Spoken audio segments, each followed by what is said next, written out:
लोग जो है ना वो नौकरी से परेशान होके बिजनेस तो शुरू कर लेते हैं। अच्छा। बट बाद में वो बिजनेस के ही नौकर बन जाते हैं। बहुत सारे ऐसे बिजनेसेस हैं जिसमें आप हर दिन का मुनाफा हर दिन बाहर निकाल सकते हैं। तो उन्होंने इस बिजनेस पे अभी 3 साल में ही बहुत अच्छा खासा यानी करोड़ में उनका कुछ अर्निंग अभी बना है। कौन सी बिजनेस स्ट्रैटेजीज वो यूज कर सकते हैं वो भी बताते हैं, बिकॉज हर जगह के लिए एक बिजनेस स्ट्रैटेजी नहीं काम रहती। करेगी। ऐसा बिजनेस आपका रहना चाहिए जो स्किल्ड लेबर पे ना रहे। हर दिन नए नए कस्टमर ढूंढने की आपको जरूरत ना पड़े। यानी एक कस्टमर अगर आपका बना तो वो कस्टमर लाइफ लॉन्ग आपका बना रहे। 2025 शुरू होने वाला है और महंगाई लगातार बढ़ती जा रही है। अब देखिए दोस्तों, हमारे देश के अंदर 144 करोड़ के आसपास की आबादी है। उसमें से लगभग 60% लोग ऐसे हैं जो 25 साल के आसपास के हैं। अब जब ये लोग अपने माँ बाप को स्ट्रगल करते हुए देखते हैं, पैसों की कमी देखते हैं, तो ये भी पैसे कमाना चाहते हैं ताकि ये माँ बाप की मदद कर सके। इसीलिए ये शेयर मार्केट की तरफ जाते हैं और मैक्सिमम लोग फ्यूचर एंड ऑप्शन को चूज करते हैं। और दोस्तों यहाँ पे मैं आपको बताना चाहूंगा, अगर 100 लोग फ्यूचर एंड ऑप्शन में ट्रेडिंग करते हैं तो उनमें से 99% लोग ऐसे होते हैं जो अपने पैसे गवा देते हैं। अब कोई भी इंसान पैसे गवाने के लिए तो पैसे लगाता नहीं है। अब दोस्तों इस केस में क्या किया जाए? अब आप में से मैक्सिमम लोग सोच रहे होंगे पैसे कमाने का सबसे जबरदस्त तरीका है खुद का बिजनेस शुरू करो और अच्छे पैसे कमा सकते हैं। लेकिन दोस्तों यहाँ पे मैं आपको एक और चीज बताना चाहता हूँ, हमारे देश में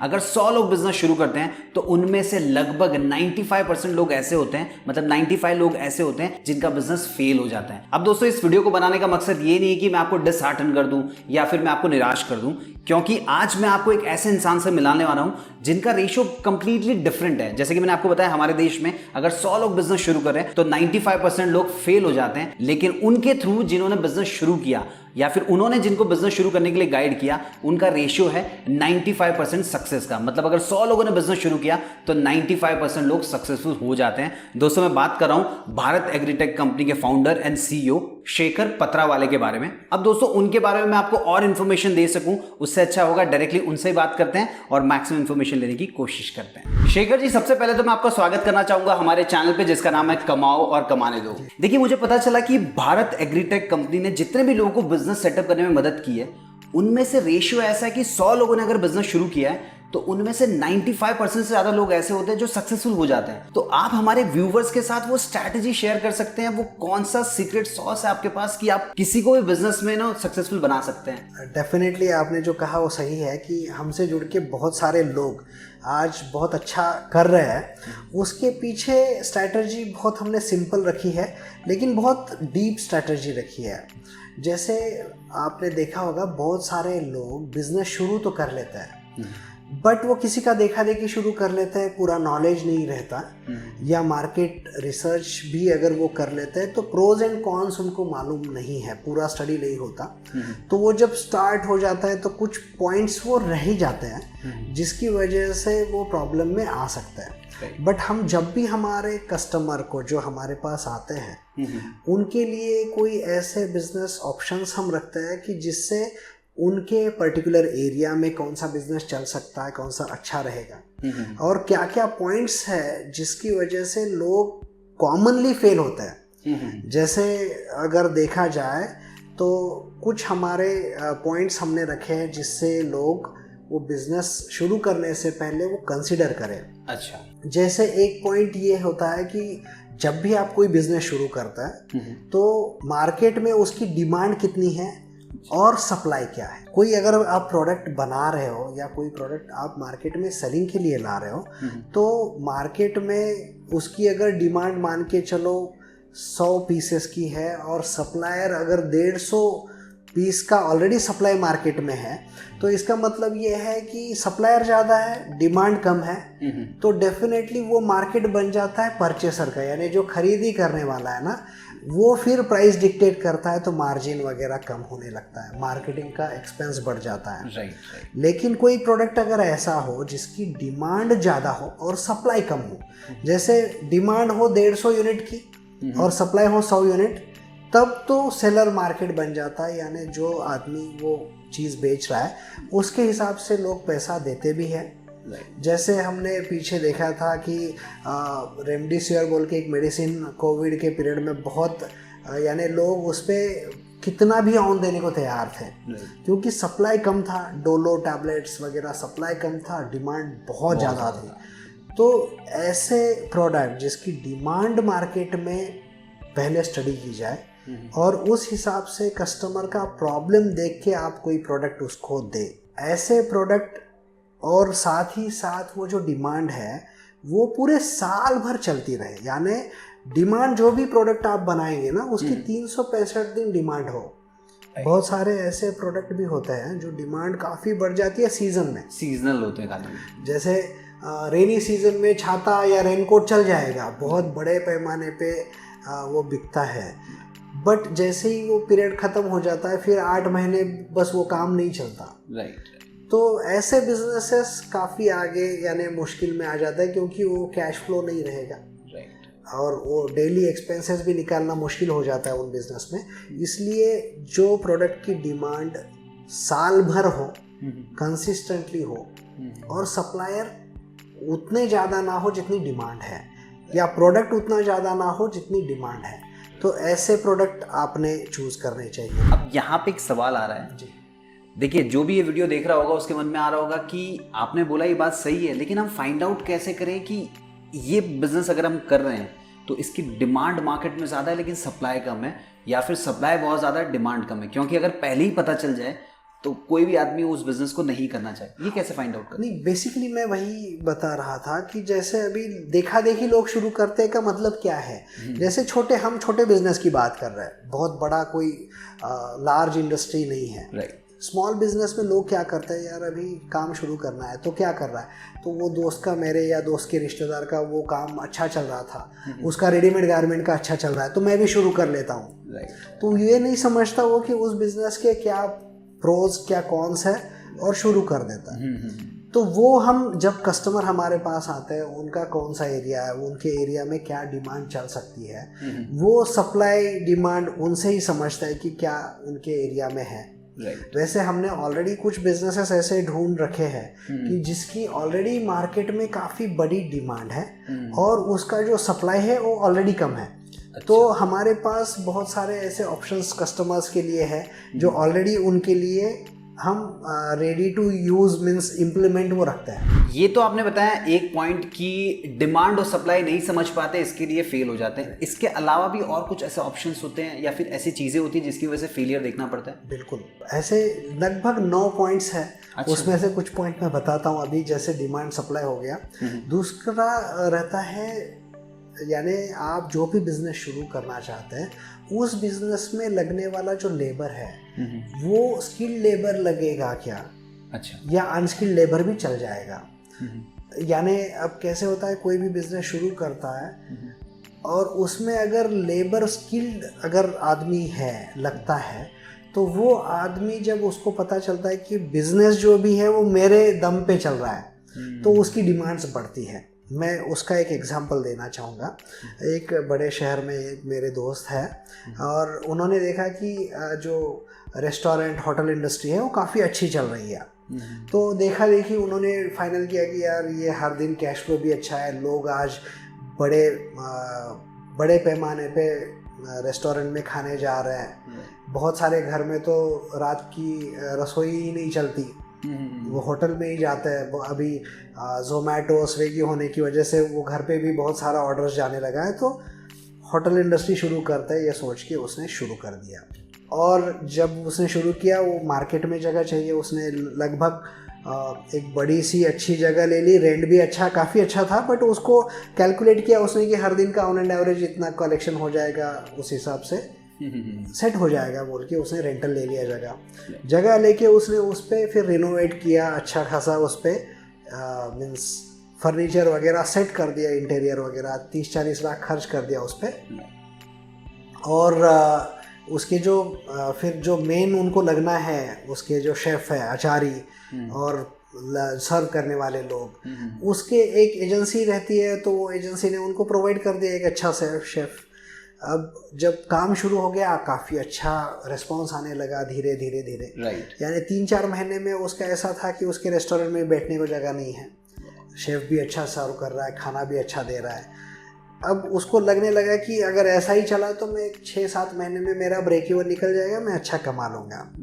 बट वही काम वो जो शेफ़ है, वो सर्व करने वाले हैं, बनाने वाले हैं, उनके दिमाग में भी चल रहा है कि यार सेठ का काम तो बहुत अच्छा चल रहा है। तो उनकी डिमांड धीरे धीरे बढ़ने लगी। अब उनकी डिमांड बढ़ने लगी, 1-2 बार तो उसने कर लिया, बट जब उसको पता चला कि डिमांड बढ़ते ही जा रही है तो इसका ब्रेक इवन निकलना आगे मुश्किल हो जाएगा, तो उसने थोड़ा वहाँ रोका उनको, थोड़ा टोका भी कि आप थोड़ा ये ऐसा डिमांड मत कीजिए। और वन फाइन मॉर्निंग सारी की सारी टीम निकल गई, पूरा बिजनेस लोगों पे था, एक झटके में रुक गया। फिर उसने बात की, दूसरे अरेंज किया शेफ वगैरह, 7-8 दिन का गैप गया, तब तक तो नाम खराब हो गया। बट लोग दूसरे भी शेफ आ गया, उसने चालू भी किया काम, बट वो टेस्ट नहीं आया। तो वो जो टाइम गया और वो जो उसका इम्पैक्ट हुआ, उसने इन्वेस्टमेंट भी बड़ी अच्छी की, अच्छा उसके पीछे व्यू भी था कि लोगों को एक अच्छा टेस्ट दे, सर्व करे। बट वो स्किल लेबर के डिपेंड रहने की वजह से वो उनके व्यू पे है कि उनको कितना करना है। तो कोई भी बिजनेस जब आप शुरू करें ना, तो ऐसा बिजनेस आपका रहना चाहिए जो स्किल्ड लेबर पे ना रहे। कोई अनस्किल्ड लेबर भी आप अगर किसी को एक 15-20 मिनट समझा दे या आधा घंटा समझा दे तो उससे वो काम बन जाए। राइट। तो ऐसे बिजनेस आप करें जिसमें आपका इन्वेस्टमेंट स्किल्ड लेबर के भरोसे ना हो। सो आपने ये सेकंड बताया, आपने बोला टोटल 9 होते हैं, तो क्विकली हम अगर सारे जान सके तो ठीक है। तीसरा जो है वो रहता है सर कि क्या आपके बिजनेस में इन्वेंट्री बहुत ज़्यादा लग रही है। इन्वेंट्री यानी जो आपका रॉ मटेरियल है फाइनल प्रोडक्ट बनाने के लिए, वो बनाने के लिए रॉ मटेरियल कितना रखना पड़ेगा और फाइनल प्रोडक्ट कितना रखना पड़ेगा। या कोई बिजनेस, अब जैसे हम रेडीमेड गारमेंट का ही बात कर रहे हैं, तो मैं बहुत लोगों को ये आसानी भी होती है समझने में, इसलिए समझाता हूँ। जैसे आप किसी शॉप में गए, अब वो शॉपकीपर तो लाखों का माल लगा के बैठता है, वो मार्केट में बैठा है, आप कोई शर्ट लेने जाता है, समझो 32 साइज का शर्ट आपको लेना है, आप अब कॉमन बात करते हैं वाइट कलर ही ले लेते हैं, बट वाइट कलर में उसको 4-5 वेरिएंट रहेंगे, कलर में भी शेड्स, थोड़ा of white, bright white type ऐसे रहेंगे, और उसके अलग अलग फिर कॉलर शेप्स मॉडल्स अलग रहता है। वो होके भी किसी को अगर कोई पसंद पड़ता है और वो फिटिंग नहीं बैठता, वो दूसरा मांगता है, तो उसके पास अगर वही पर्टिकुलर पीस हुआ तो बहुत अच्छी बात है। बट कॉमनली ये होता है कि अवेलेबल नहीं हुआ, तो उसको ये होता है कि यार लाखों का माल रख के भी नहीं है, और लकीली है और वो बेच देता है, तो उसको वो फिलअप करना है बाद में। तो जब वो ऑर्डर देने लगेगा, मान के चलो 2000 का उसने शर्ट बेच दिया, उसमें उसको 600 रुपये भी प्रॉफिट हुआ, तब भी जब उसको रिफिल करना है वो शर्ट, तो एक शर्ट तो नहीं आएगा, उसको बल्क में फिर दूसरा मंगाना है। तो वो हफ्ते को जब ऑर्डर बनाएगा तो जितना सेल करता है और जो मार्जिन बचता है उससे ज़्यादा का उसको स्टॉक लगाना पड़ता है। तो इन्वेंट्री बढ़ते जाती है ऐसे ही। यानी अब और आसान पंसारी की शॉप आप देख लो, यानी अगर कोई बिस्किट भी रखना चाहे तो पार्ले का बिस्किट बहुत चलता है, तो पार्ले रखेगा तो पार्ले बोलेगा पार्ले जी गोल्ड भी है, पार्ले जी का बड़ा पैक भी है, फैमिली पैक भी है, तो सारे रखने हैं। और ये सारे रख के कोई तो नया आ जाता है, बोलता है ये ले लो, या ये समझो कोई कस्टमर आता है, वो बोलता है मुझे फैमिली पैक चाहिए, वो दे देगा, फैमिली पैक खत्म, दूसरे है, बट फैमिली पैक लगाने के लिए दूसरे फिर ऑर्डर देने हैं। अब इवन गेहूं अगर रखता है तो एक टाइप का गेहूं रख के फायदा नहीं है, उसको 5-6 टाइप के गेहूं रखने हैं। एक खत्म हो गया तो उतना ही एक आएगा या नहीं आएगा, फिर रिफिल बड़ा करना है। तो अगर किसी का पंसारी की शॉप का भी अनुभव देखें तो 20,000 का अगर उसका डेली का काउंटर है और जो बेचे वाला माल है उसको रिफिल करना है, तो उसका नया ऑर्डर क्वांटिटी के हिसाब से 25,000 तक चला जाता है। यानी फिर से उसको 5,000 जेब से डालना पड़ेगा अंदर डालते मीन्स वो सिचुएशन ये भी आ जाती है कि बहुत बार फिर वो रेगुलर चल जाता है, बट वो पैसे बाहर नहीं निकाल सकते। यानी इन्वेंट्री में बहुत सारा पैसा फंस जाता है, डेड स्टॉक बन जाता है। तो उसमें वो जो अर्निंग है, जो मार्जिन है, वो नहीं निकाल पाता, तो वो पैसा उसी में अटक रहा है। अब वहीं पे चौथा पॉइंट आता है कि बिजनेस में आप जब वो आपका मुनाफा है क्या वो आप बाहर निकाल सकते हैं। जैसे अभी इसमें आप मुनाफा बाहर नहीं निकाल सकते, बट बहुत सारे ऐसे बिजनेसेस हैं जिसमें आप हर दिन का मुनाफा हर दिन बाहर निकाल सकते हैं। अच्छा। जैसे हमारे एक कस्टमर है, उनको हमने एक बिजनेस सेट लगा के दिया, उनको उनका स्ट्रैटेजी भी बता दिया, उनके एरिया में वो अच्छी तरह से मार्केट सर्वे उन्होंने किया, शुरू कर दिया। अब वो शुरू करने के बाद उनको जो अर्निंग है उसका हिसाब उन्होंने लगा और उन्होंने हर दिन का उसके लिए एक पिग्मी जिसे बोलते हैं ना, हर दिन एक सेविंग बैंक में जाता है शाम को, तो वो लगा दिया। हर दिन का लगभग 5 से 7 हज़ार रुपया वो सेविंग करते हैं एवरी डे। और महीने का लगभग 2 लाख तक उनका सेविंग हो जाता है। और वो सेविंग वो कहीं और इन्वेस्ट कर सकते हैं। जो ये बिजनेस चल रहा है वो तो चल ही रहा है, बट वो बिजनेस में जो अर्निंग कर रहे हैं उसका जो अर्निंग है वो कहीं और लगा के उससे भी वो अर्निंग ले रहे हैं। तो एक ही जगह से उनको 2 टाइप का अर्निंग आ रहा है, यानी एक्सपोनेंशियल ग्रोथ मिल रही है।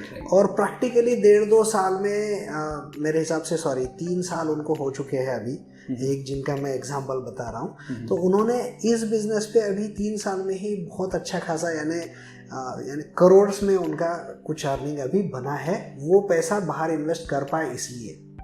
तो बिजनेस ऐसा कीजिए जिसमें आप हर दिन आपका जो अर्निंग है वो डिफाइन भी कर सके और बाहर भी कहीं इन्वेस्ट भी कर सके।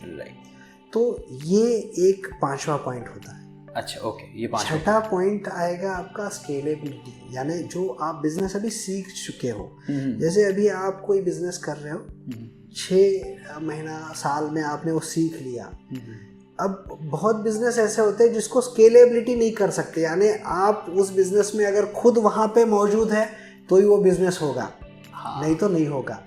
यानी कोई शॉप अगर आपने निकाला, जैसे रेडीमेड का है आपने निकाला, तो दूसरी जगह पे अगर आपको पता है कि वहाँ अच्छा चलेगा और वहाँ निकालना है, तो वहाँ आपका घर वाला कोई मेंबर रहे तो ठीक है, नहीं तो नहीं चलेगा। हाँ। तो स्केलेबिलिटी नहीं है। बट बिजनेस ऐसे हो जिसमें आप चाहे हो ना हो, आप अगर मान के चलो 5 लाख का टर्नओवर कर रहे हैं और आप टारगेट करते हैं कि मुझे अभी बिजनेस समझ में आ गया, इसका थोड़ा दायरा बढ़ाते हैं और 50 लाख टर्नओवर पे ले जाते हैं, तो वो आसान हो। तो ऐसे बिजनेस, अगर आप कोई बहुत सारे ऐसे छोटे बिजनेस है जिसमें मैं देखता हूँ कि लोग जो स्नैक्स है, पोला, कुरकुरे ऐसे बना के बेचने का ट्राई करते हैं।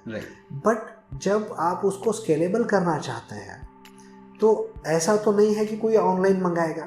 तो आपका एक एरिया है, नेटवर्क है, सप्लाई चेन है, वो जब तक बड़ी नहीं होती तब तक वो बड़ा नहीं होगा। तो वो जो है वो आसानी हो स्केलेबिलिटी पे, यानी वो भी आपके नेटवर्क पे ना डिपेंड रहे। कल जाके अगर आपको उसको ऑनलाइन भी बढ़ाना है तो आप ऑनलाइन बढ़ा सके। ऐसे बिजनेस आपने करने चाहिए। तो मतलब जिनका फेल होता है उसमें से एक रीजन ये भी होता है कि स्केलेबल बिजनेस नहीं होता, तो कुछ टाइम बाद में वो खुद ही परेशान होकर बंद कर देते हैं। बिल्कुल। और एक जो पॉइंट है वो बहुत ज़रूरी पॉइंट है कि हमें कौन सा एरिया रिक्वायर्ड है। यानी बहुत सारे बिजनेस ऐसे हैं जो डिपेंड होते हैं कि एरिया कौन सा आप लगा रहे हो या किस एरिया में बिजनेस कर रहे हो। जैसे कोई बिजनेस अभी मार्केट प्लेस में ही अगर आप लगाएंगे तो बिजनेस अच्छा चलेगा। बट होता क्या है कि उसमें मार्केट प्लेस में आपको जगह मिले, वहाँ पे आपको डेली जाना है, सुबह जाके ओपन करना है शॉप, शाम को भी वहाँ बैठना है, फिर रात को आप सारा हिसाब लगा के आएंगे।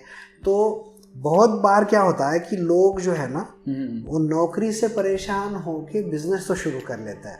अच्छा। बट बाद में वो बिजनेस के ही नौकर बन जाते हैं। हाँ। यानी वो ना वहाँ से हिल सकता है ना कुछ हो सकता है। तो ऐसे बिजनेस भी ना हो जहाँ पे आप एरिया का आप पे बाइंडिंग हो, आप कहीं से भी बिजनेस शुरू कर सके। जैसे हमारे कुछ बिजनेसेस ऐसे हैं जिसमें लोग प्रैक्टिकली, बहुत सारी महिलाएं अपने घर से शुरू करती हैं। अब घर से तो शुरू करना है लेकिन घर में जगह नहीं है, तो घर के छत पे भी वो लगा के काम कर रहे हैं। बहुत सारे ऐसे कस्टमर्स हैं। जैसे अपनी इंडिया की आबादी अभी 144 हाँ, अभी अपने इंडिया की आबादी 144 करोड़ है लगभग। उसमें से 35% आबादी तो शहरों में रहती है, Right. 65% आबादी गाँव गांव में में रहती है। तो किसी को गांव में बिजनेस शुरू करना है, तो गांव में बिजनेस शुरू करना है तो वो बिजनेस भी बहुत अच्छे पैमाने पे चल सके, उसकी भी स्केलेबिलिटी हो। ऐसे बहुत सारे हमारे कस्टमर्स हैं जो ऑलरेडी खेत में उन्होंने लगाया है। अच्छा, बहुत सारे ऐसे कस्टमर्स हैं लिटरली 5,000 की पॉपुलेशन के गांव में लगा के वो महीना लाखों रुपया अच्छा अर्न कर रहे हैं। वाओ। और मैं आपके ज़रिए लोगों को ये ज़रूर बताऊंगा, देखिए बहुत सारे कमेंट्स बहुत सारे लोग मैंने देखे अलग अलग वीडियो पे करते हैं कि ये पॉसिबल नहीं है, ये नहीं है। अब हम जो भी बात कर रहे हैं ना वो प्रैक्टिकल कर रहे हैं जो हमारे कस्टमर्स ऑलरेडी एक्सपीरियंस कर चुके हैं। ओके। अगर किसी को आशंका है तो वो ज़रूर हमारी जो फैक्ट्री है लातूर यहाँ आए और जो हम बता रहे हैं उसके प्रैक्टिकली एक्सपीरियंस लोगों के खुद चेक करें। अच्छा, यानी ये सारे पॉइंट्स हैं, जैसे छत पे ऑलरेडी लोग शुरू करके उस पर अच्छा बिजनेस कर रहे हैं। ऐसे बहुत सारे लोग हैं जो बड़े बड़े शहरों में जैसे मेट्रो सिटीज़ हैं वहाँ जगह की बहुत तंगी है। राइट। ऑलरेडी कुछ लोगों ने पहले बिजनेस कुछ शुरू किया है, अब उनको पता है कि यार ये बिजनेस के साथ मैं और एक अलाइड बिजनेस कर सकता हूँ, लेकिन जगह नहीं है। राइट। तो लिटरली 6x8 की जगह पे भी उनका काम चल रहा है। बहुत सारे लोगों का स्टेयरकेस के नीचे भी काम चल रहा है। तो बिजनेस आपकी करने की अगर चाह है तो कुछ ऐसे बिजनेसेस हैं जो आप बगैर जगह के मोहताज होके बहुत अच्छे पैमाने पे आप कर सकते हैं। तो एरिया भी एक बहुत बड़ा कंसिडरेशन रोल प्ले करता है कि हम कौन सा बिजनेस करें। दूसरा पॉइंट ऐसा है कि जो भी आप बिजनेस कर रहे हैं उस बिजनेस में कितने प्रोसेसेस लग रहे हैं। अच्छा। यानी कोई ऐसा प्रोडक्ट रहता है जैसे आप मान के चलिए कि बैग बनाने का कोई बिजनेस करना चाहते हैं या रेडीमेड गारमेंट बनाने का बिजनेस शुरू करना चाहते हैं, तो उसमें प्रोसेस है कि भाई कपड़ा आप पहले पसंद करते हैं, उसको फिर कटिंग करते हैं, फिर सीते हैं अलग अलग साइजेस में, डिफाइन करते हैं, तो प्रोसेसेस बढ़ जाती है। ऐसा आप प्रोडक्ट चुनिए जब भी आप बनाए या बेचे कि उस प्रोडक्ट में आपका प्रोसेस कम से कम। जैसे बहुत सारी महिलाएं मसाला उद्योग शुरू करती है, तो मसाला उद्योग में 2-3 पॉइंट्स ऐसे हैं, जैसे इन्वेंट्री काफ़ी अलग अलग बढ़ जाती है, कौन कौन से मसाले बनाने हैं, क्या क्या मिक्सचर बनाना है, कहाँ की टेस्ट क्या है, फिर उसमें साइजेस आ जाते हैं। और जब भी वो करेंगे तो वो प्रोसेस अलग अलग है। तो प्रोसेस भी स्किल लेबर पे डिपेंड है। तो 4-5 प्रोसेसेस के बाद आपका फाइनल प्रोडक्ट बनता है। अच्छा। बहुत सारी महिलाएं घर में बेकरी या केक बनाती है, वो भी एक प्रोसेस से गुजरना पड़ता है। राइट। तो वो प्रोसेस जितनी ज़्यादा रहे वो मुश्किल हो जाता है, उतना फेल होने के चांसेस ज़्यादा होते हैं। कहीं ना कहीं कोई ना कोई प्रोसेस ब्रेक हो सकता है, फिर दिक्कत हो जाती है। और जितने प्रोसेस ज़्यादा है ना टाइम कंज्यूमिंग है। राइट। आप जब भी बिजनेस करें ऐसा करें कि भाई एक प्रोसेस या 2 प्रोसेस में मैक्सिमम आपका काम कंप्लीट हो जाए। तो जितने भी हम प्रोसेसेस या बिजनेसेस रेकमेंड करते हैं वो यही है कि आप एक प्रोसेस या 2 प्रोसेस में आपका फाइनल प्रोडक्ट बन जाए जो सेल के लिए रेडी हो जाए। राइट। दूसरा उसमें और एक पॉइंट आता है कि मार्केटिंग की आसानी क्या है, मीन्स ईज ऑफ मार्केटिंग। बहुत सारे लोग जो है ना कहाँ बेचे उसमें फेल हो जाते हैं। हाँ। तो हम ऐसे बिजनेसेस या ऐसी स्ट्रेटजीज देते हैं जिससे लोग जो डिमांड है उस एरियाज़ में उनका फोकस कर सके और उस एरियाज़ में ये जो बनने वाले प्रोडक्ट हैं वो सेल कर सके। हमारी जो टीम है वो हमारे सारे कस्टमर जो यहाँ विजिट के लिए आते हैं, बहुत बार क्या होता है फ़ोन पे ही लोगों को ऐसा लगता है कि उनके सारे सवालों के जवाब मिल जाए, बट फ़ोन पे बात करना भी बहुत बार पॉसिबल नहीं होता क्योंकि बहुत सारे कॉल आते हैं। तो हमारे पास लोग व्हाट्सएप पे मैसेज अगर डाल देते हैं तो हमारी टीम उनसे कांटेक्ट करके उनको इन्फॉर्मेशन तो दे सकती है। और अगर वो सीरियस है तो यहाँ आके वो प्रॉपर देख सकते हैं और मार्केटिंग फिर कितनी आसान है वो समझ भी सकते हैं। जो हम स्ट्रैटेजीज बनाते हैं यानी मार्केटिंग की आसानी हो, वो भी एक बहुत बड़ा मुद्दा है। और सबसे लास्ट एक पॉइंट ये है कि आप जो बिजनेस कर रहे हैं उसमें कैश फ्लो ठीक है कि नहीं, बिकॉज बहुत सारे बिजनेस मार्जिन ज़्यादा होके भी कैश फ्लो की वजह से फेल हो जाते हैं। हाँ, क्योंकि जिसको बेच रहे हो उसको क्रेडिट देना पड़ता है और वो क्रेडिट 2 महीने 3 महीने इतना लंबा लंबा साइकिल लंबा चलता है, तो वो क्रेडिट यानी आपके पास का माल भी तो चला गया, राइट, पैसा भी नहीं है, और नया माल बनाने के लिए आपको फिर से पैसा लगाना पड़ रहा है। राइट। तो बिजनेस ऐसा हो जिसमें इमीडिएट कैश फ्लो अच्छा रहे, यानी जैसे ही आप बेचें तो कैश फ्लो अच्छा रहे, तो प्रोडक्ट ऐसा रहे कि मीन्स डेली कंजम्पशन भी हो रहा है उनका, और वो डेली लगता है, और अमाउंट भी ऐसा ना हो कि अटक जाए। राइट। तो कैश फ्लो अगर उनका सही रहा, क्योंकि बहुत सारे, जैसे मैंने गारमेंट इंडस्ट्री का भी बात किया या रेडीमेड शॉप का बात किया, उसके शॉप पे कस्टमर जो भी रेडीमेड गारमेंट का शॉप है उनके पास लाखों करोड़ों का माल पड़ा है। अच्छा। लेकिन आज उनको 2 लाख रुपए कहीं अगर उसको देने हैं ना, तो वो लिक्विडेट नहीं हो पाते। हाँ। बट आप देखिए बहुत सारे मारवाड़ीज या गुजरातीज ऐसे बिजनेस करते हैं कि जिसमें, जैसे ये पंसारी का ही शॉप मान के चलिए, बट वो होलसेल एक प्रोडक्ट लेके करेंगे। हाँ। तो हर दिन 1-2% भी मुनाफा रहा तो भी हर दिन वो लाखों करोड़ों का बिजनेस या साइकिल चलता है। कर सकते। तो वो मार्जिन भी कम रहा, तो कैश फ्लो की वजह से वो बहुत अच्छा चलता है। राइट। यानी बिजनेस अटकता नहीं। तो कैश फ्लो ही एक बहुत इम्पोर्टेंट है। और एक बात इम्पोर्टेंट ये है कि आपको कस्टमर जो भी बिजनेस में आपके बन रहे हैं, वो हर दिन नए नए कस्टमर ढूंढने की आपको जरूरत ना पड़े। यानी एक कस्टमर अगर आपका बना तो वो कस्टमर लाइफ लॉन्ग आपका बना रहे। ऐसे बिजनेसेस अगर आपके हैं तो वो, और आपका जो ब्रांड अवेयरनेस है या आपका बिजनेस का स्कोप है वो बढ़ाते जाता है और प्रॉफिटेबिलिटी दिन ब दिन बढ़ते जाती है। हाँ, क्योंकि एक बार बिजनेस मतलब कस्टमर सेट हो गए तो बार बार मार्केटिंग करने की जरूरत नहीं पड़ेगी, और मार्केटिंग का जो स्पेंड होगा वो बच जाएगा। बिल्कुल। अब हमारे एक कस्टमर है, उनका बहुत अच्छा एग्जांपल है। उनके पास अभी 8,000 कस्टमर्स उनसे जुड़े हैं। 8,000। तो महीने का उनका काफ़ी अच्छा काम चलता है, और दिन भर का उनका जो अर्निंग है वो इतना अच्छा फिगर है, 5 डिजिट में दिन में कमाते हैं वो। क्या बात। और बहुत अच्छा दिन का कमाई, मीन्स अर्निंग में बोल रहा हूँ, नॉट टर्नओवर। अर्निंग वो कर रहा है और बहुत अच्छा खासा वो कमा रहा है। तो और ये जो स्पैन है ना, वो उन्होंने काम शुरू करके 2 साल ही हुए। सिर्फ 2 साल में? 2 साल। तो ये प्रैक्टिकल है। तो ऐसे अगर बिजनेस करें जिसमें कस्टमर आपसे जुड़े हो, नया कस्टमर हर दिन जरूरत ना हो ढूंढने की, बिकॉज बिजनेस में, छोटे बिजनेस में जो कस्टमर एक्विजिशन कॉस्ट हम जैसे बोलते हैं ना, वो बहुत बड़ा एक्सपेंस है। राइट। तो कस्टमर अगर एक्वायर करने के बाद वो कंटिन्यू लाइफ लॉन्ग आपसे जुड़े तो उसका अर्निंग का रेशो काफ़ी अच्छा रहता है। और बहुत बार ऐसा भी होता है कि जब आप एक कस्टमर को बनाते हैं तो वो कस्टमर आपको रेफर भी करता है, कि जैसे B2B में भी। एग्जैक्टली। सो टोटल आपके हिसाब से ये 9 पॉइंट हैं जिनकी वजह से मैक्सिमम बिजनेस जो होते हैं वो फेल हो जाते हैं। बिल्कुल। सो अगर ये वीडियो देखने वैसे और भी पॉइंट्स है, कम ज़्यादा हो सकता है, बट वो सारे अवेयर करके अगर आप बिजनेस शुरू करें तो ज़्यादा फायदेमंद होगा। सो अगर आप 2025 में या फिर 2026 या जब भी आप ये वीडियो देख रहे हैं, आप बिजनेस शुरू करने की सोच रहे हैं, तो दिमाग में रखिएगा ये 9 पॉइंट को आपको ध्यान में रखना है और इसके हिसाब से बिजनेस शुरू करना चाहिए। अब आप ही उन्हें सजेस्ट कर दीजिए कि किस मतलब कौन से बिजनेस किए जा सकते हैं और आप कौन से बिजनेस शुरू करने में उनकी हेल्प कर सकते हैं। देखिए, बिजनेसेस जो मैंने बोले हैं वो बिजनेसेस जब हम अप्लाई करते हैं हर एक सेगमेंट में तो अलग अलग बिजनेस बन के आ जाते हैं। अच्छा। वैसे हम रेकमेंड कुछ बिजनेसेस ऑलरेडी कर रहे हैं, जैसे कोल्ड प्रेस ऑयल मिल का बिजनेस एक होता है हमारे पास। राइट। दूसरा होता है कि बेसन प्लांट का भी होता है, डिहाइड्रेशन का भी होता है। हाँ। फिर आटा चक्की भी है। आटा चक्की के साथ उसी सेटअप पे दूसरा भी एक बिजनेस सेटअप है।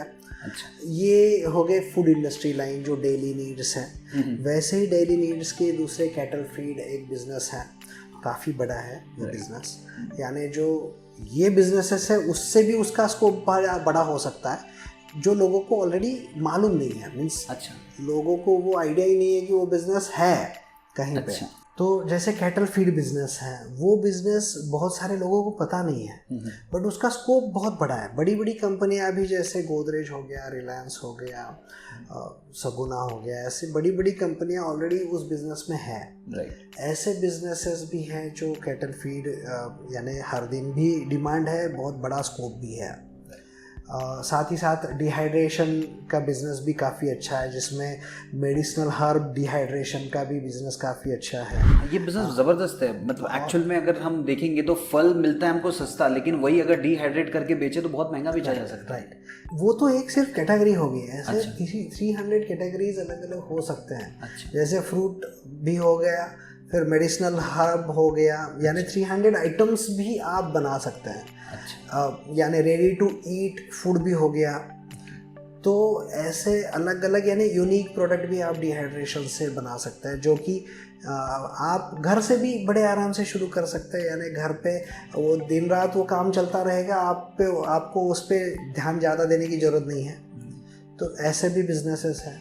बहुत सारे बिजनेस ऐसे हैं जो जैसे वुड पैलेट इंडस्ट्री है, तो वुड पैलेट इंडस्ट्री में आप वुड पैलेट यानी फ्यूल बनाते हैं, जो इंडस्ट्रीज़ में छोटी बड़ी इंडस्ट्री जैसे बेकरी इंडस्ट्री हो गई, फरसान इंडस्ट्री हो गई, होटल इंडस्ट्री हो गई, या फार्मास्यूटिकल इंडस्ट्री हो, ऐसे इंडस्ट्रीज़ में वो हर दिन बहुत अच्छे पैमाने पे लगता है। और उसमें भी ये पॉइंट्स है कि आपको हर दिन नया कस्टमर ढूंढने की ज़रूरत नहीं। जिनको पता है कि इनके पास मिल रहा है तो उनका ऑर्डर फिक्स रहेगा। हर दिन मान के चलो कोई फार्मास्यूटिकल इंडस्ट्री है, वो बोलेगी आपको मुझे हर दिन 1-2 टन का सप्लाई मुझे दीजिए। तो हर दिन वो लगने वाला भी आइटम है। एलपीजी से उनको सस्ता पड़ता है तो उनको उसकी ज़रूरत भी है। तो ऐसे प्रोडक्ट भी हैं। फिर उसी में अगर बड़ी इंडस्ट्रीज़ में आप सर्व करते हैं तो वुड चिप या सॉडस्ट ये बहुत बड़े पैमाने पे लगते हैं। तो वो भी इंडस्ट्री अलग अलग इंडस्ट्रीज़ हैं। और साथ ही साथ क्या होता है, जैसे बहुत जगह पे क्या होता है, जैसे हमने अब आटा चक्की का भी एक बिज़नेस है, बट लोग सिर्फ आटा चक्की फोकस करते हैं। तो हम उस एरिया में क्या लग सकता है, यानी आटा चक्की के साथ हम बहुत सारे एरिया में कॉर्न का बहुत अच्छा प्रोडक्शन है। तो वहाँ कॉर्न ग्रिट का भी हम बिजनेस लोगों को बताते हैं कि अगर वो वहाँ पे उसी मीन्स मशीन्स पे अगर कॉर्न ग्रिट का भी बिजनेस करें तो वो भी एक बड़ा अच्छा काम है। तो अलग अलग काम आप उस पर कर सकते हैं, अलग अलग बिजनेसेस हैं। तो ऐसे बहुत सारे बिजनेस हैं। अब एक ही वीडियो में या एक ही इस पे वो एक्सप्लेन करना तो मुश्किल हो जाएगा। बट ज़रूर जिसको बिज़नेस सही में करने हैं वो अगर हमारी फैक्ट्री जो लातूर में है, भारत एग्रीटेक लातूर MIDC में स्थित है, तो वहाँ पे अगर आके विज़िट करते हैं तो हमारी जो टीम है वो उनके एरिया के हिसाब से या उनके बजट के हिसाब से कौन सा बिज़नेस करना चाहिए, क्या बिज़नेस का क्या स्कोप है, वो हम गाइड भी करते हैं। जब वो उसका मार्केट सर्वे करके आते हैं तो जब हमारे कस्टमर वो मशीन ले जा रहे हैं तो उनको फिर कौन सी बिज़नेस स्ट्रैटेजीज़ वो यूज़ कर सकते हैं वो भी बताते हैं। बिकॉज हर जगह के लिए एक बिज़नेस स्ट्रैटेजी नहीं काम करेगी। बहुत सारे यानी मार्केट में जब हमारे कस्टमर ये बिजनेसेस में सक्सेस होने लगे ना, तो ऐसे ही दिखने वाले मशीन्स लोग बाहर से ला के बेचने शुरू कर दिया। अब हम तो सारे मशीन्स बनाते हैं, हमारे यहाँ पे मशीन्स ऑलरेडी बहुत सारे मशीन्स हम बनाते हैं। तो लोग आके फैक्ट्री भी देख सकते हैं। हम कस्टमर को क्या अच्छा है वो हम सोचते हैं। अब ये सक्सेस देख के कोई अगर लाके से खड़ा कर देगा, हम इतना ही बोलते हैं कि हम जो कर रहे हैं वो हमारे कस्टमर्स के लिए कर रहे हैं। हमें इम्पोर्टेंस है कस्टमर हमारा उसमें सक्सेसफुल हो जाए, चाहे वो कोई भी बिजनेस जो हम ये पॉइंट्स हमने कहे हैं उन पॉइंट्स पे अगर वो बैठ रहा है और वो बिजनेस उनके लिए सही है तो हम वो रेकमेंड करते हैं। तो इसलिए कोई अगर सेम भी लाता है तब भी हमारा रिजल्ट जो है वो काफ़ी अलग ही रहता है, बिकॉज हमारी जो अप्रोच है वो ही अलग है। मतलब मार्केट में बहुत सारी कंपनीज ऐसी भी है जो आपके जैसी मशीन चाइना वगैरह से इंपोर्ट करके बिल्कुल यहाँ पे सेल कर रही है। बिल्कुल। और आप लोग वो मशीन्स को खुद मैन्युफैक्चर करते हैं। बिल्कुल। सो इस केस में तो मुझे जहाँ तक मेरे ध्यान में आ रहा है कि सर्विस आप अच्छी दे पाएंगे क्योंकि आपने मशीन बनाई है खुद। जो चाइना की मशीन है उसमें सर्विस में भी इशू होगा। क्या होता है, बहुत सारे कस्टमर्स का अभी यही प्रॉब्लम आता है कि जो वो लेते हैं 2 पैसा आज सस्ते का देख के लेते हैं, बट वो जब उसका एक स्पेयर नहीं मिलता। अब मेरे पास एक कस्टमर आए थे छत्तीसगढ़ से, अच्छा। और एक पार्ट था जो उनको नहीं मिल रहा था। उन्होंने कलकत्ता से एक ट्रेडर से मशीन ली थी और चाइना की थी वो मशीन ली थी, सस्ती मिल रही है बोल के, बट वो पार्ट उनको नहीं मिल रहा। अच्छा। वो यहाँ बन भी नहीं रहा, बिकॉज वो बनाएंगे तो उसमें भी पार्ट में क्या रहता है, हार्डनेस, उसका मटेरियल वो अलग अलग है। और वो ट्रेडर तो वो अभी वो इम्पोर्ट करना उन्होंने बंद कर दिया। अरे बाप, क्योंकि हर मशीन में उनको प्रॉब्लम आ रहे थे तो उन्होंने वो बंद कर दिया। अब ये जाए तो जाए कहाँ? तो उसको वो कहावत याद आ गई कि भाई सस्ता हर बार रोता है। हाँ, सस्ता रोए बार बार, महंगा रोए एक बार। तो 2 पैसे ज़्यादा दे के अगर आप एक अच्छी प्रोडक्ट और एक अच्छी चीज़ लेता है तो वो आपका जो मेन पर्पस है ना, वो मशीन नहीं है। आपका मेन पर्पस है लोगों को आप क्या दे रहे हो। शेखर जी, ये भी बताइए कि मान लीजिए ये वीडियो देखने के बाद में बहुत सारे लोगों के मन में आ रहा होगा कि बिजनेस तो शुरू करना है, तो बिजनेस शुरू करने से पहले कितना अमाउंट लेकर बिजनेस करना चाहिए? क्योंकि देखिए आज के टाइम में अगर आप सोशल मीडिया पे देखेंगे तो बहुत सारे ऐसे वीडियोस होते हैं, 500 रुपये में बिजनेस शुरू करें, 1000 रुपये में बिजनेस शुरू करें, लेकिन प्रैक्टिकली देखा जाए तो 500-1000 रुपये में कोई बिजनेस शुरू नहीं किया जा सकता। सो आप बताइए कि अगर कोई मैन्युफैक्चरिंग यूनिट डाल रहा है तो इतना पैसा तो हो तभी वो आए, अदरवाइज ऐसा ना हो कि एक बार मशीन ले लिया, बाकी पैसे खत्म हो गए तो आगे वो चला ही नहीं पा रहा है। तो इस पे 2 पॉइंट मैं कवर करना चाहूँगा। देखिए, आपने जैसे अभी बात करते करते बोला मैन्युफैक्चरिंग बिजनेस कौन से शुरू करने चाहिए।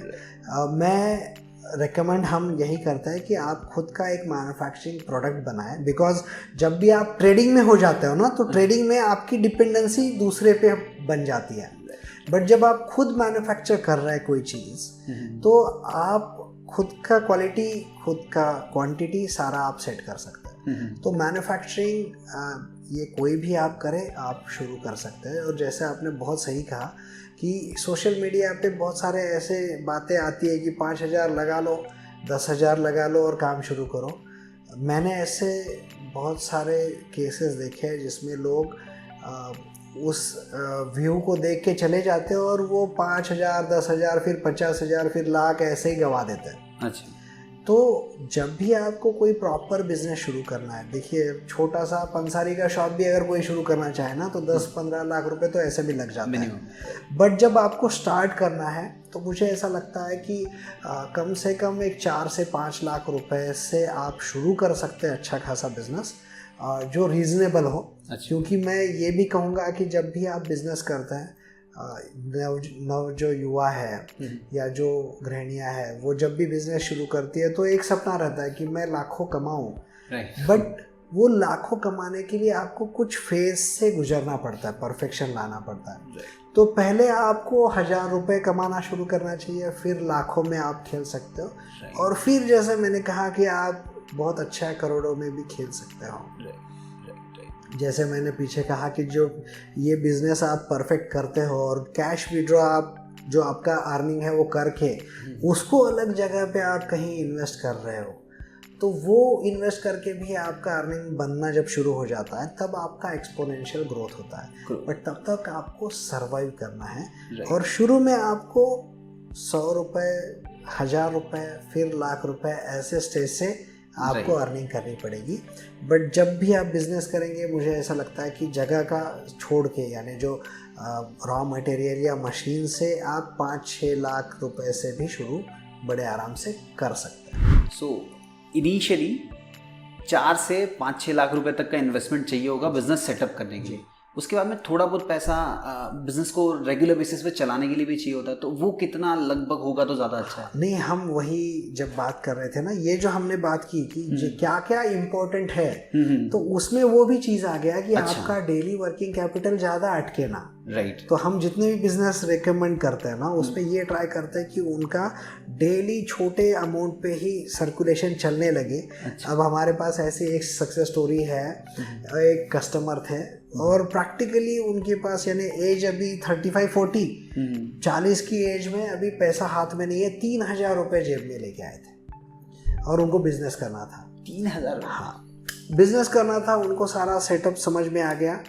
अब उनको लोन नहीं लेना था, अच्छा। तो उन्होंने उनके दोस्त थे 5-6, उनको सारा सेटअप वगैरह का बताया। सारे दोस्तों ने मीन्स उनके सभी जो दोस्त थे 5-6 दोस्त थे, सभी ने थोड़ा थोड़ा अमाउंट करके उनको हेल्प कर दिया और इमीडिएटली उन्होंने वो बिज़नेस शुरू भी कर दिया। अच्छा। प्रैक्टिकली 2 महीने में उन्होंने सबके पैसे वापस कर दिए इसी में से कमा के। इनफैक्ट उनका जो इनॉग्रेशन था शॉप का, वो उन्होंने इससे पैसे कमा के किया। मीन्स ऐसे भी बिजनेस रहने चाहिए जो आपके प्रोडक्ट तो आप बनाए वो ठीक है, बट साथ ही साथ सर्विस इंडस्ट्री भी हो, यानी लोग आपके पास रॉ मटेरियल लेके आए, आप प्रोसेस करके दे और आपका कैश फ्लो बनता रहे। राइट। तो ये बिजनेसेस ऐसे आप अगर डिसाइड करेंगे तो काफ़ी अच्छा काम है। और कोई चीज़ है जो मैं मिस कर रहा हूँ? मुझे ऐसा लगता है कि मैंने जो हमने उस टाइम किया था वो किया। और आपने अपने बिजनेस के बारे में बताया, ये बताया कौन कौन कर सकते हैं। हाँ, अब ये हाँ, सो काफ़ी अच्छी स्टोरी बताई आपने। हाँ शेखर जी, ये भी जानना चाहूँगा, देखिए आपने जितने भी बिजनेसेस के एग्जांपल दिए उनमें से ज़्यादातर ऐसे हैं जो गांव साइड में ज़्यादा चल सकते हैं। अब हो सकता है ये वीडियो को देखने वाला कोई मुंबई में रहता हो, बैंगलोर में रहता हो, दिल्ली में रहता हो, वो कैसे करेगा? सो क्या इन बिजनेसेस को शहर में भी किया जा सकता, आपको लगता है? बिल्कुल सर, जैसा मैंने कहा, मैं शायद समझाने में कहीं गलती कर बैठा हुआ होऊंगा, बट ये जो बिजनेसेस हैं ना, ये हमारे इंडिया में आप चाहे गांव में हो, चाहे मेट्रो सिटी में हो, चाहे छोटे शहर में हो, हर कहीं से आप इसको शुरू कर सकते हैं। ये सवाल मैंने इसलिए पूछा क्योंकि आपने जितने बिजनेस बताए, बहुत सारे बिजनेस में ऐसा है कि जो रॉ मटेरियल है वो गांव में इजीली मिल जाएगा, लेकिन शहर में उतना इजीली मिल पाएगा नहीं। ये सारे बिजनेसेस जो है ना, वो रॉ मटेरियल ऑल इंडिया में मिलता है। अच्छा। चाहे आप गांव में हो चाहे शहर में हो, अच्छा। आपको वो रॉ मटेरियल अवेलेबिलिटी बड़े आसानी से हो सकती है।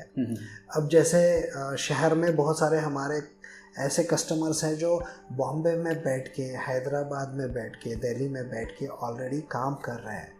बहुत सारे ऐसे कस्टमर्स भी हैं जिन्होंने घर के छत पे उनका इंडस्ट्री लगाया है। तो हर जगह पे ये काम हो सकता है, हर सेगमेंट के लोग ये आराम से कर सकते हैं। जैसे हमारे पास जो हमारे कस्टमर्स हैं, वो लिटरली एक 20-22 साल का ग्रेजुएट होने के बाद भी जो अभी परेशान है, सर्विस नहीं मिल रही, और उनको लिटरली, मेरे पास एक कस्टमर तो ऐसे आए थे 22 साल के थे, और ये बोल रहे हैं कि घर में अभी जब इनका डिग्री हो गया, अब उनको सर्विस नहीं मिल रहा है।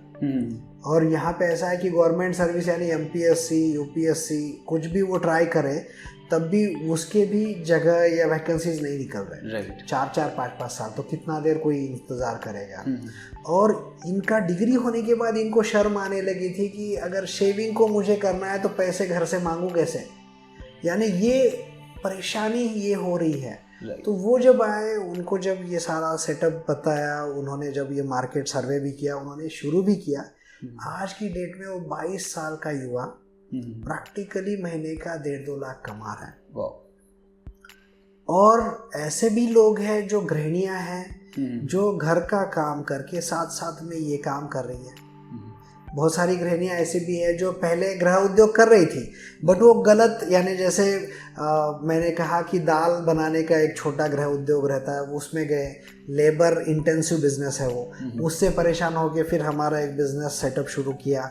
अब उसमें अभी बहुत अच्छा कमा रहे हैं, मीन्स लाखों रुपया वो भी कमा रहे हैं। ऐसी भी बहुत सारी गृहिणियां हैं जो अभी मीन्स एज उनका हो गया है, अच्छा, फिर लेकिन बिजनेस करना है, हाथ और बटाना है, वो भी कर रही है। बहुत सारे ऐसे हमारे कस्टमर्स हैं जो ऑलरेडी सॉफ्टवेयर इंडस्ट्री में है। अच्छा। अब सॉफ्टवेयर इंडस्ट्री में यानी बड़े बड़े शहरों में ही उनका काम है। वर्क फ्रॉम होम तो अभी आया, लेकिन वो भी अभी ख़त्म होने आया, तो वो काम ऑलरेडी कर रहे हैं। बट उनका सैलरी हो के भी उनको पता है कि ये जो सैलरी है ना, वो जब तक वो काम कर रहे हैं तभी तक है। यानी इनका जो नेक्स्ट जनरेशन आएगा तो नेक्स्ट जनरेशन के लिए उसको सर्विस ढूंढनी है, उसको जीरो से ही शुरू करना पड़ेगा। जीरो से ही शुरू करना है। तो उसके लिए कुछ लोग जो ऑलरेडी ये कर रहे हैं वो साइड हसल बोल के भी ये बिजनेस ऑलरेडी सेटअप कर चुके हैं और आगे उनके जो आगे आने वाली जनरेशन है उसके लिए एक अच्छा सा सेटअप उन्होंने कर रखा है। ये करते करते बहुत सारे कस्टमर्स ऐसे भी हैं जो ऑलरेडी सर्विस उनका हो गया है कंप्लीट, 60 साल हो गए हैं, अब घर बैठे हैं, उनके लड़के कहीं दूसरी तरफ ऑलरेडी सेट है, अब उनको शर्म आ रही है कि बैठ के खाए। राइट। वो कुछ ऐसा चाहते हैं कि हम खुद कुछ कमाए अभी भी, यानी 60 की एज में ऑलरेडी उनका पेंशन भी चल रहा है, राइट, बट उनको बैठ के खाना, यानी वो फील जो लाइफ लॉन्ग काम किया है ना, तो वो बैठ के खाना उनको नहीं ठीक लगा। हाँ, मतलब अगर कोई 60 साल तक लगातार काम कर रहा है फिर रिटायरमेंट के बाद में अगले दिन ऐसा होगा कि अभी आपके पास कुछ काम नहीं है, हाँ। तो वो तो उसको मजा ही नहीं आएगा। राइट। तो वो एक्टिव भी रहना चाहते हैं। तो बहुत सारे ऐसे लोग हैं जो ऑलरेडी रिटायरमेंट के बाद ये छोटा सा यूनिट शुरू किया, साथ में यानी इसमें से जो अर्निंग हो रहा है वो उनके बेटे के, उनके पोते के नाम से एफडी करा रहे हैं और उसकी खुशी उनको है कि यार मैं रिटायर होने के बाद भी किसी दूसरे पे डिपेंड नहीं हूँ, मैं उनको हेल्प ही कर पा रहा हूँ। तो ये ऐसे बहुत सारे सेगमेंट्स हैं और हर एरिया के हैं, जैसे रूरल हो गया, सेमी अर्बन हो गया, मेट्रो सिटीज़ हो गया, हर सिटीज़ से कस्टमर अपने पास आते हैं और अच्छा बिजनेस सेटअप वो कर रहे हैं। एक और सवाल पूछना चाहूँगा, ये देखिए आजकल बहुत सारे लोगों के मन में ऐसा भी चल रहा है कि ग्रेजुएशन कंप्लीट किया और डायरेक्ट बिजनेस शुरू कर दिया, तो आपके हिसाब से ये सही है या फिर थोड़ा सा पहले एक्सपीरियंस ले लेना चाहिए कहीं पे, उसके बाद शुरू करना चाहिए? सर मेरा तो ये मानना है कि ग्रेजुएशन कंप्लीट होने के बाद तो ज़रूर करना चाहिए बिजनेस। अच्छा। लेकिन सिर्फ समझ के। अच्छा। क्योंकि क्या होता है, सबसे बड़ा इन्वेस्टमेंट जो है ना वो पैसा नहीं है सर, सबसे बड़ा इन्वेस्टमेंट है टाइम, समय। यानी आदमी का टाइम अगर वो कहीं एक्सपीरियंस लेने जाए, अब जैसे आपने बताया, मैं एक एग्जांपल बताना चाहूँगा। डॉक्टर्स जो है एमबीबीएस करते हैं, एमबीबीएस करने के बाद उनको पीजी करना है, फिर सुपर स्पेशलाइजेशन करना है। यानी अभी कोई डॉक्टर अगर परफेक्ट हॉस्पिटल उसका निकालना चाहे तो 35 साल तक तो उसको पढ़ाई करनी है। अच्छा। या 40 साल तो उसको उसी में चले जाएंगे, फिर 40 साल के बाद वो हॉस्पिटल निकालेगा, उसका एक्सपीरियंस से फिर कमाएगा। राइट। बट वो जो समय जाता है ना, वो बहुत बड़ा समय जाता है, बट वो प्रोफेशन है। और प्रोफेशन का और एक अड़चन आता है, चाहे डॉक्टर ले लो, चाहे वकील ले लो, चाहे सीए ले लो, चाहे आप मीन्स आर्किटेक्ट ले लो, बहुत सारे ऐसे प्रोफेशंस हैं जो प्रोफेशन आपको परफेक्ट होने के लिए बहुत टाइम जाता है। राइट। फिर सेटअप करना है। बट जो हमारा ये मानना रहता है कि ग्रेजुएशन होने के बाद इमीडिएटली आप अगर शुरू करेंगे तो आपको सीखने के लिए तो टाइम उतना ही जाएगा, यानी 6 महीना साल तो आपको बिजनेस समझने के अनुभव लेने में जाएगा। राइट। हमने भी अगर उनको अगर कुछ पूरा समझाया है, बताया है, स्टेप्स भी बताया है, रास्ता भी बताया है, बट एक्सपीरियंस उनको लेना है। और जब तक वो एक्सपीरियंस नहीं लेते तब तक काम बनेगा, तब तक काम नहीं बनता है। तो अगर वो इमीडिएटली शुरू करें, इवन हमारे पास कुछ ऐसे कस्टमर्स हैं जो ऑलरेडी अभी इंजीनियरिंग उनका कर रहे हैं, बट साथ साथ में वो करते करते ये भी काम कर रहे हैं। तो ऐसे भी बहुत सारे लोग हैं जो डिग्री करते करते भी ये काम कर रहे हैं, क्योंकि आगे सेटअप क्या करना है वो एक बार फिक्स हो गया। क्योंकि साहब चक्कर ही क्या है, आपको पैसा अच्छे तरीके से कमाना है, लोगों को एक अच्छे सर्विसेज दे के कमाना है और वेल सेट होना है। तो जितना जल्दी आप सेटल होंगे उतना अच्छा है। राइट। सो इन शॉर्ट कहें तो ये वीडियो जो लोग देख रहे हैं, मान लीजिए अगर आपने अभी ग्रेजुएशन कंप्लीट किया है या आप कहीं पे जॉब कर रहे हैं, आप रिटायर भी हो चुके हैं या फिर आप हाउसवाइफ हैं, तो फिर भी आप बिजनेस शुरू कर सकते हैं। सिंपली आपको करना क्या होगा, शेखर जी से कांटेक्ट करना होगा, जिसके लिए इनके जो भी कांटेक्ट डिटेल्स होंगे मैं वीडियो के डिस्क्रिप्शन में दे दूंगा। साथ ही साथ में आप स्क्रीन पे भी देख पा रहे होंगे, आप डायरेक्टली लेके इनको कंपनी से कांटेक्ट कर सकते हैं, मतलब इनकी जो टीम होगी उनसे कांटेक्ट कर सकते हैं। और अगर आपको पर्सनली एक्सपीरियंस करना है तो लातूर आइए, इनकी फैक्ट्री में विजिट कीजिए, सारी चीज़ों को पर्सनली एक्सपीरियंस कीजिए और उसके बाद में आप डिसीजन बना सकते हैं कि आपको बिजनेस कौन सा शुरू करना चाहिए। गाइड भी करने वाला है। बिल्कुल सर, बिल्कुल। मैं ज़रूर ये इंसिस्ट करूँगा कि लोग जिनको इंटरेस्ट है बिजनेस शुरू करने का, वो एक बार लातूर ज़रूर आए देखें, समझें, उस हिसाब से सेटअप भी देखें उनके एरिया में क्या चल सकता है और उस हिसाब से वो डिसीजन ले सकते हैं। हमारी टीम उनको हर बिजनेस का कौन सा क्या बिजनेस क्या सेटअप हो सकता है वो पूरा डिटेल देंगे। साथ ही साथ एक रिक्वेस्ट ये भी है कि अगर फ़ोन नहीं लगा तो परेशान ना हो, बिकॉज़ ये व्हाट्सअप नंबर दिया है हमने आपको, व्हाट्सअप पे मैसेज करेंगे तो टीम जो एंगेज है वो कहीं ना कहीं जब भी टाइम स्पैन मिलेगा वो उनको कांटेक्ट करके उनकी सारी जो क्वेश्चंस है उस पर जवाब देने का ट्राई करेंगे। बट वो अगर पूरी तरह से अगर उनको सेटिस्फैक्शन नहीं हुआ तो हम ये ज़रूर बोलेंगे कि आप यहाँ लातूर आइए पर्सनली और समझिए, बिकॉज ये समझने के बाद आपको भी काम करने में मज़ा आ जाएगा। सो सर ने जो कहा वो कीजिएगा। फ़ोन अगर नहीं लगता है तो व्हाट्सएप पे अपना मैसेज भेज दीजिए, इनकी जो टीम होगी सामने से कांटेक्ट कर लेगी और आगे के प्रोसेस के बारे में आपको गाइड कर देगी। उम्मीद है दोस्तों आपको ये पॉडकास्ट ज़रूर पसंद आया होगा। अगर आपके मन में कोई डाउट है, कोई कन्फ्यूजन है, एक तो आपको नंबर दिखाई दे रहा है, इस पर आप रीच आउट कर सकते हैं, या फिर अगर आपको मुझसे कुछ पूछना है तो कमेंट बॉक्स में लिख के बता सकते हैं, उसका जवाब मैं आपको ज़रूर दूंगा। उम्मीद है आपको ये वीडियो पसंद आया होगा। अगर वीडियो पसंद आया तो वीडियो को लाइक कीजिए, चैनल को सब्सक्राइब करके रखिए ताकि जब भी मैं इसी प्रकार के बिजनेस से रिलेटेड नए नए कंटेंट बनाऊं तो उनके बारे में आपको पता चलता रहे। मिलते हैं दोस्तों अगले वीडियो में फिर नए कमाने के तरीकों के साथ।